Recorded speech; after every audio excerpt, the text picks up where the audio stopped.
America की fort bent county से constable के पाकिस्तानी नशात उम्मीदवार अली शेखानी कामयाब हो गए।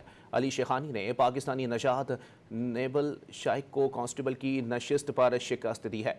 आपको बताएं कि पाकिस्तानी नशात उम्मीदवार अली शेखानी कामयाब हो गए हैं। अली शेखानी ने पाकिस्तानी नशात नबील शाइक को कांस्टेबल की नशिस्त पर शिकस्त दी है। अमेरिका की फोर्ट बेंट काउंटी से कांस्टेबल के पाकिस्तानी नशात उम्मीदवार अली शेखानी ने मैदान मार लिया है। अमेरिका की फोर्ट बेंट काउंटी से कांस्टेबल के पाकिस्तानी नशात उम्मीदवार अली शेखानी कामयाब हो गए। अली शेखानी ने पाकिस्तानी नशात नेबल शाइक को कांस्टेबल की नशिस्त पर शिकस्त दी है। आपको बताएं कि पाकिस्तानी नशात उम्मीदवार अली शेखानी कामयाब हो गए हैं। अली शेखानी ने पाकिस्तानी नशात नबील शाइक को कांस्टेबल की नशिस्त पर शिकस्त दी है। अमेरिका की फोर्ट बेंट काउंटी से कांस्टेबल के पाकिस्तानी नशात उम्मीदवार अली शेखानी ने मैदान मार लिया है।